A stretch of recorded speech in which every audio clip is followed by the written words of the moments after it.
विजय Thalapathy Tamil cinema में एक जाना माना नाम है। उन्होंने 69 फिल्में करने के बाद दक्षिण भारतीय फिल्म इंडस्ट्री में सुपरस्टार के तौर पर जगह बनाई। एक्टिंग के अलावा उन्हें गाने का भी शौक है। अब विजय अभिनेता से नेता भी बन गए हैं। विजय ने अपनी राजनीतिक पार्टी तमिलगा बैटरी कग्झम यानी टीवीके के बैनर तले विधानसभा चुनाव लड़ा। राजनीति में भी विजय अपनी फिल्मी सफलता को दोहराते हुए दिखाई पड़े हैं। तमिलनाडु विधानसभा चुनाव 2026 के नतीजों ने सबकी होश फाख्ता कर दिए।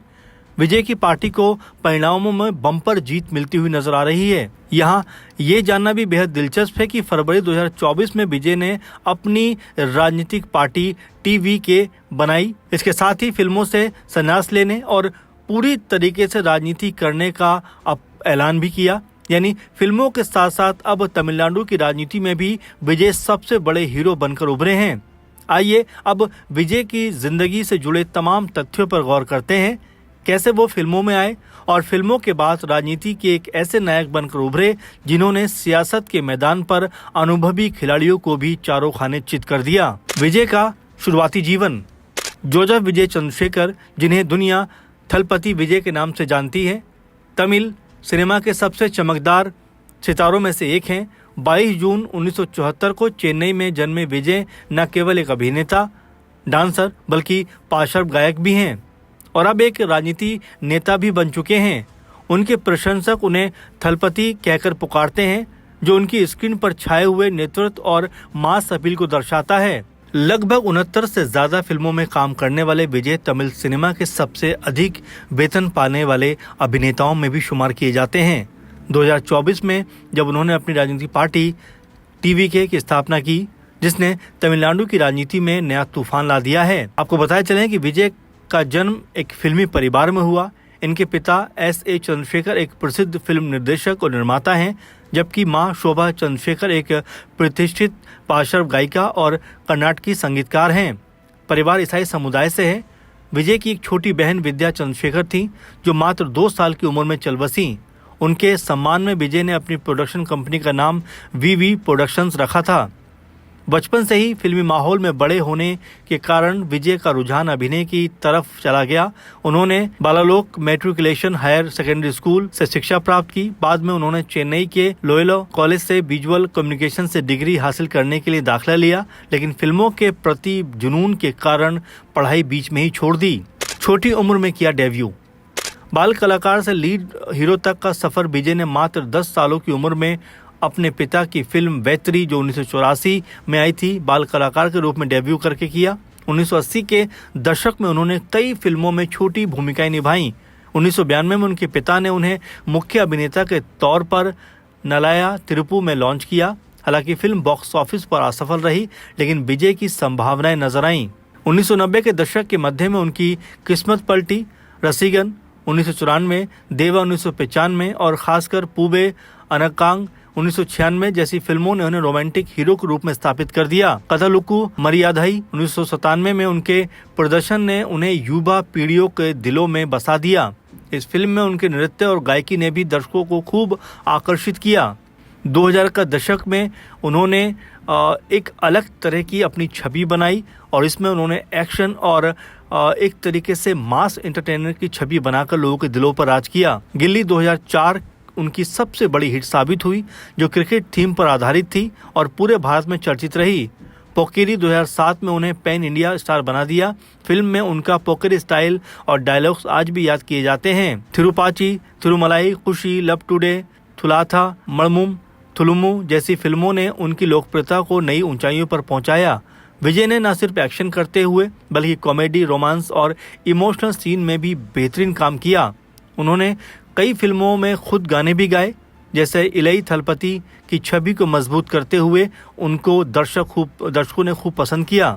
2002 से 2020 तक रहे ब्लॉकबस्टर किंग। इस दौर में विजय की फिल्में बड़े बजट की हो गईं। थुपाकी 2012 ने उन्हें राष्ट्रव्यापी पहचान दिलाई, जिसमें उन्होंने एक आर्मी ऑफिसर की भूमिका निभाई। मर्सलन 2017 ने सुपरस्टार रजनीकांत की बराबरी पर उनकी स्थिति मजबूत की। फिल्म की राजनीतिक टिप्पणियों और खासकर मर्सल गाने ने विवाद भी पैदा किया, लेकिन बॉक्स ऑफिस पर धमाल मचा दिया। सरकार 2018, बिगिल 2019, मास्टर 2021, बिहार 2022, लियो 2023 और गॉड 2024 जैसी फिल्मों ने साबित कर दिया कि विजय का स्टारडम समय के साथ बढ़ता ही जा रहा है। लियो और गॉड ने पैन इंडिया स्तर पर रिकॉर्ड सफलता हासिल की। विजय की फीस प्रति फिल्म 100 से 120 करोड़ के आसपास तक बताई गई, जो उन्हें भारत के सबसे महंगे अभिनेताओं में शामिल करती है। विजय की फिल्मों की खासियत: मजबूत कहानी, शानदार नृत्य, एक्शन सीक्वेंस और सामाजिक संदेश। वो अक्सर आम आदमी के संघर्ष, भ्रष्टाचार के खिलाफ लड़ाई और युवाओं के सपनों को स्क्रीन पर उतारते हैं। विजय को कई प्रतिष्ठित पुरस्कार मिल चुके हैं, जिनमें तमिलनाडु राज्य फिल्म पुरस्कार, विजय अवार्ड, सिनेमा अवार्ड्स और अन्य अवार्ड शामिल हैं। हालांकि वो राष्ट्रीय फिल्म पुरस्कार थोड़ा दूर रहे, लेकिन उनकी लोकप्रियता किसी से कम नहीं। उनके फैन क्लब पूरे देश और विदेश में सक्रिय हैं। विजय का निजी जीवन काफी गोपनीय रहा है। 25 जून अगस्त 1999 को उन्होंने संगीता से शादी की, जो लंदन की रहने वाली थी। दंपति के 2 बच्चे भी हैं, बेटे का नाम जैसन संजय और बेटी दिव्या।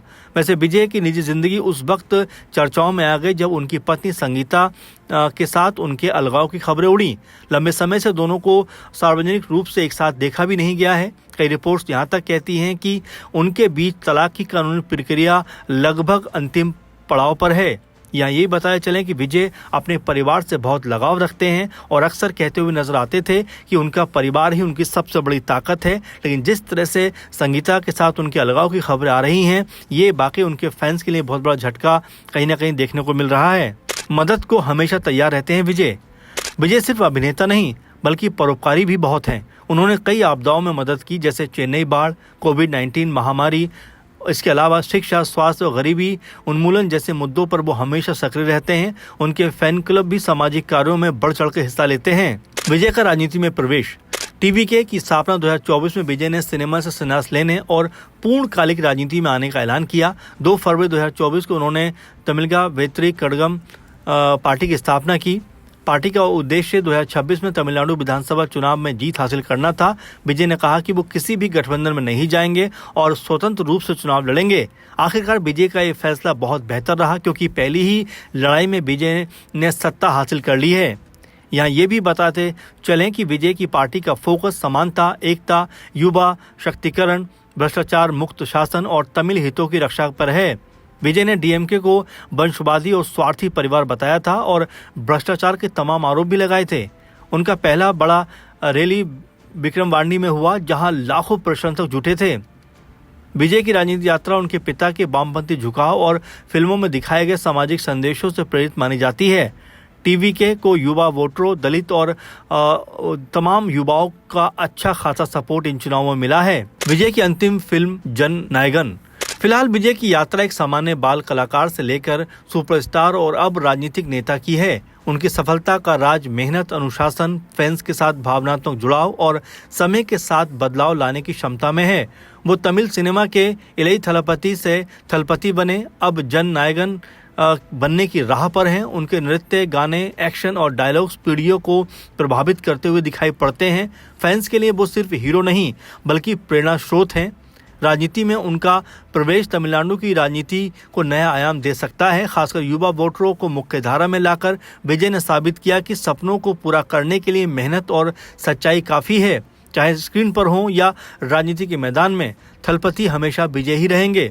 फिलहाल जिस तरीके से विजय के जीवन से जुड़ी तमाम बातों को हमने आपके साथ साझा किया, उनको लेकर आपका क्या विचार है कमेंट करके ज़रूर बताइए। और विजय की जो यात्रा है कहीं ना कहीं वो सिखाती है, बताती है कि अगर इंसान के अंदर सच्ची लगन और मेहनत हो तो किसी भी मुकाम पर वो पहुंच सकता है। क्योंकि उनकी पार्टी टीवीके को कोई भी इस सीरियसली नहीं ले रहा था। खासकर जो राजनीतिक दल थे वो उनको कहीं भी गिन नहीं रहे थे। लेकिन जैसे ही परिणाम सामने आए हैं, उन्होंने सत्ता की जो दावेदारी थी वो पूरी तरह से पलट कर रख दी और सत्ता की चाबी अब पूरी तरह से विजय के हाथों में दिखाई पड़ती है। तो ये कहीं ना कहीं दर्शाता है कि विजय ने जिस मेहनत और जिस लगन के साथ में काम किया, उसका इनाम उनको यहाँ मिलता हुआ दिखाई पड़ रहा है। तो फिलहाल इस प्रोग्राम को लेकर आप क्या सोचते हैं कमेंट करके ज़रूर बताएं। फिलहाल हमारे साथ जुड़े रहिए और लगातार हमें अपने कमेंटों के जरिए हौसला अफजाई देते रहिए। फिलहाल के प्रोग्राम में बस इतना ही। आप लगातार जुड़े रहें। धन्यवाद।